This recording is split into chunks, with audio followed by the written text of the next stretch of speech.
കുറച്ചുണ്ടാക്കി. അപ്പോൾ ഫസ്റ്റ് കുറച്ച് boiled potato എടുത്ത് നമ്മൾ അതിലേക്ക് ഉപ്പും മുളകും പിന്നെ കുറച്ച് കോൺഫ്ലവർ പൗഡറും കൂടി എടുത്തിട്ട് നല്ല കുഴച്ചെടുത്ത്. അപ്പോൾ ഇതുപോലെ ആയി. എന്നിട്ട് അത് നമ്മൾ റൗണ്ട് ഉണ്ടാക്കിയിട്ട് ഇതുപോലെ ഉരുളയാക്കിയെടുക്കാം. കുറച്ച് കൂടുതൽ ഉരുളയാക്കിയെടുക്കാം. കണ്ടോ, എൻ്റെ അനിയൻ ആക്കിയെടുക്കാവുന്നതാണ് ഇത്. ഇതുപോലെ നല്ല റൗണ്ട് ഷേപ്പാക്കിയിട്ട് നിങ്ങൾക്ക് ആവശ്യമുള്ള അത്ര കേട്ടോ. ഞാൻ 2 ഉരുളക്കിഴങ്ങ് എടുത്തിന്. അപ്പോൾ അത്രയും കിട്ടിയിട്ടുണ്ട്, അതിന് മാത്രമല്ല കിട്ടിയിട്ടുണ്ട്. ഓക്കെ, അപ്പോൾ നമുക്ക് ഫ്രൈ ചെയ്തെടുക്കാം. ഫ്രൈ ആദ്യം എണ്ണ ഒഴിച്ച് കുറച്ച് നേരം ഞാൻ വെയിറ്റ് ചെയ്തായിരുന്നു. ഒന്ന് പെട്ടെന്ന് തീയല്ലേ, കുറച്ച് നേരം ഞാൻ വെയിറ്റ് ചെയ്തു. പിന്നെ അത് കുറച്ച് തിളക്കാൻ കുറച്ച് നേരം വെയിറ്റ് ചെയ്തു. പിന്നെ പറയട്ടു ആദ്യം ഞങ്ങൾ 2 കിട്ടും. പിന്നെ കുറച്ച് കൂടുതൽ ഞങ്ങൾ ഒപ്പിട്ടിരുന്നു.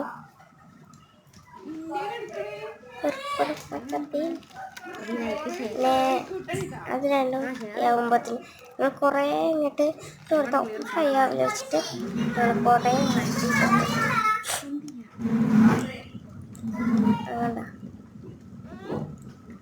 എങ്ങനെയുണ്ട്. പിന്നെ കുറച്ച് കൂടുതൽ കൂടി ഇട്ട് കൊടുത്തു. ഇത് ഫ്രൈ ആയി വരുന്ന വരെ കുറച്ച് നേരം വെയിറ്റ് ചെയ്യണം. നമ്മൾ വെയിറ്റ് ചെയ്യാം. കുറച്ച് ടൈം മതി ആയി കിട്ടണം. ഞാൻ കുറച്ച് ഇളക്കി കൊടുക്കുന്നത് മറിച്ചിട്ട് ഇപ്പുറത്തെ സൈഡൊക്കെ ആവുള്ളൂ. നമുക്കതൊക്കെ മറിച്ചിട്ട് കൊടുക്കാം.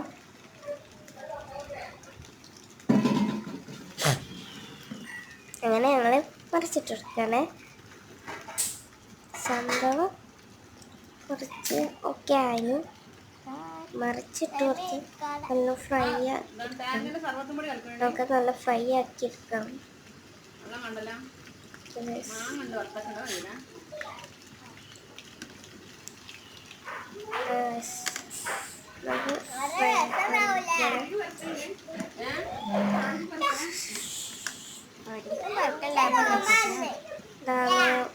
റെഡി ആയിക്കൊണ്ടിരിക്കുന്നത്.